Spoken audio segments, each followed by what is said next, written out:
Por favor, silêncio na plateia. Bem-vindos. O Grupo Tricolor Deep Web orgulhosamente apresenta o podcast Papo Gremista com Léo Carrion e Ricardo Wortmann. Obrigado, Mônica! É isso aí! Eu e o RW estamos aqui de novo com mais um programa tradicional das segundas-feiras, onde a gente debate alguns temas e fala, aqui tomando uma cerveja, né, RW? O que tu acha? Quais são nossos temas para hoje? Quais são nossos assuntos? Eu tenho aqui uma mensagem do Túlio Nunes, engenheiro. Conheço. É, engenheiro que nem tu, maluco que nem tu.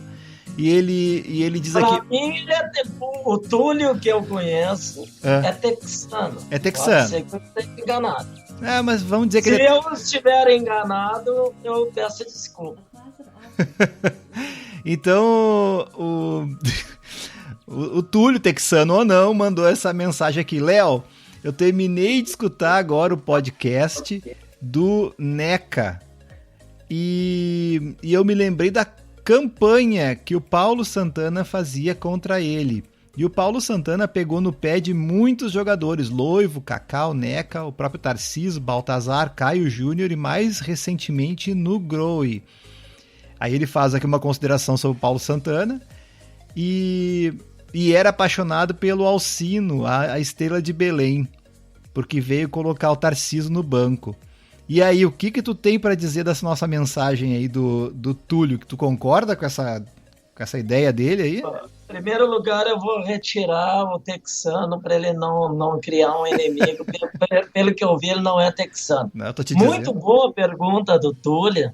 Em segundo lugar, eu quero dizer que tenho muita saudade do rádio antigo, do Paulo Santana, do Lauro Quadros, Ranzolin, Pedro Carneiro Pereira, Professor Rui, Joabel Pereira, o Vermelho Lazier Martins, Lupe Martins, enfim, Edgar Schmidt, todos aqueles do passado que são muito melhores do que os atuais. Apoiado. Sem sombra de dúvida. Mas, como o blog é um blog de corneta, não é de confete, nós vamos se dedicar agora, nesse primeiro momento, ao mal que Paulo Santana e Lauro, um beijo para ti, Luiz de Quadros, fizeram para vários jogadores do futebol gaúcho. Tem razão o Túlio. O Paulo Santana perseguiu muitos jogadores.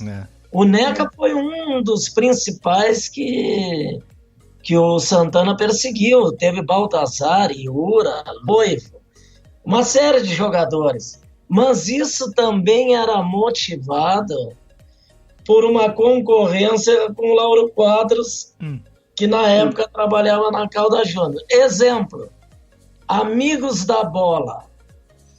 Lauro Quadros gostava do Gaspar e do Caio. Paulo Santana fazia oposição a esses jogadores. Um nome importante, o maior ídolo da história do Grêmio. Paulo Santana defendia a inclusão de Renato no time, Lauro Quadros nos seus espaços não queria Renato de titular. Paulo Santana queria Baltazar, não queria Baltazar, Lauro Quadros queria Baltazar. Então essa rivalidade, essa disputa de beleza ridícula, provocou muito mal-estar entre os jogadores, prejudicou demais determinados jogadores. Mas vamos falar sobre o Neca. O Neca foi uma das maiores violências do Texas. Não. Essa semana eu recebi um WhatsApp de Rio Grande, a terra do Neca, e um jovem que leu o blog perguntou: por que o Neca com 42 gols e o Tarcísio com 20 e tantos, a dupla foi desfeita? Aí eu respondi, por causa do Texas, por causa da fixação do 9, por causa da turma do Nato Nobles e dos corneteiros das sociais do Grêmio, por causa do Paulo Santana. Então se fez essa barbaridade de desfazer, segundo o historiador Daz Santana, se desfez a segunda dupla mais importante em números de gols do Grêmio, só perdendo para Joãozinho e Alcindo. Então, Túlio, tu tens razão. O Santana prejudicou a outro jogador. Vamos lembrar de outro jogador, Vitor Hugo. Vitor Hugo o Paulo Santana fazia uma campanha sistemática contra ele e o Lauro Quadros defendia. Nessa briga entre os dois, ali não tem santa.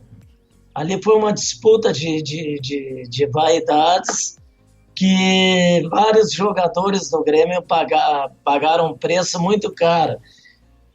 Eu lembro uma vez que eu estava na PUC e o Baltazar fazia faculdade de economia. O Baltazar era um ídolo lá na PUC. Acho que ele fez um semestre de economia. E nós perguntamos para o Baltazar o que ele achava do Paulo Santana, e o Baltazar ficou muito revoltado na resposta. Embora ele seja um cara que fale muito em Deus, um cara religioso, tu via que ele tinha muita mágoa do Paulo Santana. Então tu tem razão, isso aí foi um episódio triste da crônica esportiva do Rio Grande do Sul. Então, Ricardo, tu acha que...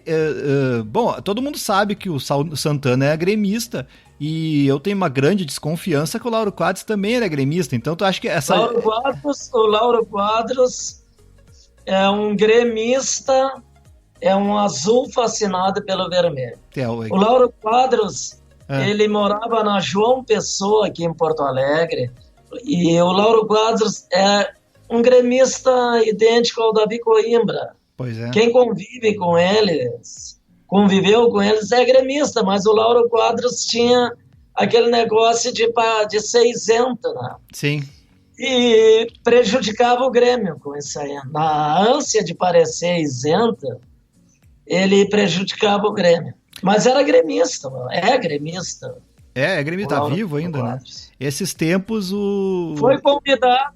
Foi convidado para a festa dos 12 em 13 e lamentavelmente não quis ir porque ele alegou que tinha um patrimônio de isenção que as pessoas poderiam identificá-lo como gremista.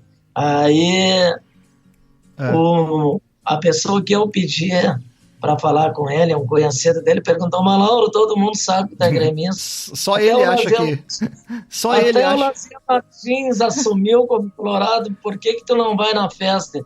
Então ele não foi em razão disso aí. É besteira, uma lástima. Besteira. Poderia ter ido na festa.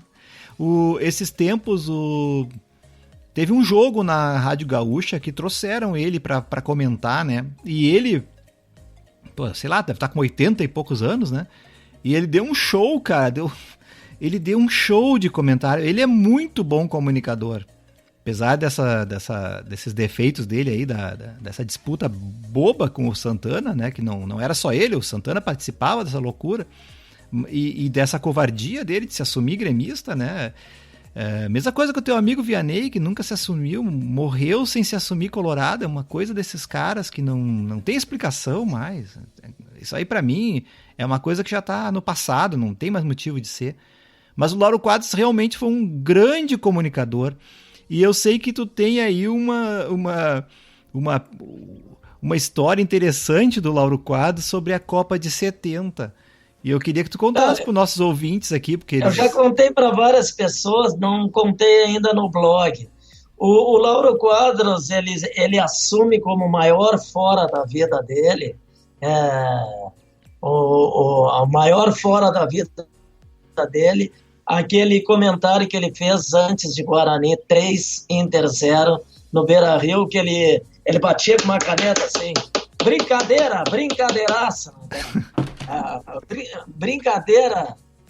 brincadeiraça. O Guarani com o capitão Careca e Bozó não tem como enfrentar o Inter. Brincadeiraço, jogo jogado. 3-0 pro Guarani. Vai, um dos maiores times ainda. Aquele time do Guarani era uma máquina, com aquele ataque. O meio de campo do Guarani com Zé Carlos e Zenon patrolou o meio de campo de Caçapava, Falcão e Batista. Lauro Quadros assume que esse foi o pior fora da vida dele. Não foi. Não foi? Segundo a minha modesta opinião, foi em 1970. Eu vou contar o que acontecia em 1970. Meu pai era engenheiro, trabalhava com topografia. Essa aí é para os homens do rádio que estão escutando o podcast agora. O meu pai ia trabalhar, saía às 6h30, 7 horas da manhã para trabalhar e voltava de noite. E o meu pai era um guaibeiro, fanático pela guaíba. E o que ele pedia para nós? Eu fazia esse serviço. Pegava um gravador enorme que se caísse no meu pé, quebrava o meu pé, um gravador enorme, botava uma fita e gravava o Esportes ao meio-dia, que tinha comentário do Pedro Carneiro Pereira e um dia assim o Lauro Quadros e outro dia o Rui Carlos Ossa. E era um podcast que tu fazia pro teu pai? O meu pai foi o precursor do podcast em Jaguarão. Foi isso aí. Então, eu tinha centenas daquelas fitas. Nunca imaginei que um dia eu poderia precisar dessas fitas, e então eu perdi essas fitas. Que coisa, hein? Botaram até numa churrasqueira. Assim. Bom, mas aí o que aconteceu? O Brasil de 70 fez uma boa eliminatória em 69, mas ele não era favorito. Em 70 vinha uma crise enorme com problemas do João Saldanha. João Saldanha, o vestiário estava visivelmente rachado. O João Saldanha eu gostava do João Saldanha, mas o João Saldanha era o tipo de pessoa que gosta de brigar com todo mundo. Vocês conhecem, tem um monte aí. Vamos falar no futebol para não se complicar. O Emerson Leão, cara que briga com todo mundo. Celso Rotti, briga. O João Saldanha era assim, ele brigava com jornalista, ele brigava deu declaração contra o Pelé, brigou com o treinador da seleção argentina no amistoso. Então o clima estava conturbado e o Brasil nos jogos preparatórios estava mal. Perdeu por 2-0 para a Argentina no Beira-Rio, num jogo que eu assisti. Um dos gols da Argentina foi do Oscar Mas. Bom, o que acontece? No dia que João Carlos Belmonte, Rui Carlos Osmo e Pedro Carneiro Pereira estão indo para a Copa, Lauro Quadros faz um comentário na Rádio Guaíba, pega a tabela do Campeonato Brasileiro, do Campeonato Mundial, e coloca o Brasil em terceiro lugar, atrás da Inglaterra e da Tchecoslováquia, e pasmem, ele não bastou dizer que o Grêmio a seleção brasileira ia ser eliminada, ele deu o placar dos jogos. Errou tudo. Esse foi um fiasco do Lauro Quadros que virou uma corneta muito forte aqui nos seus concorrentes. Naquele tempo o Santana não estava ainda na mídia. Mas esse episódio deve lembrar 3 pessoas. Só 3 pessoas sabiam. Eu, meu pai, que é falecido, e deve ter algum outro vagando aí pelo estado do Rio Grande do Sul que sabe dessa história. Esse é presente. Nos arquivos da Rádio Guaíba deve constar isso aí. Esse, para mim, foi um dos grandes. E teve outro fora, um vídeo do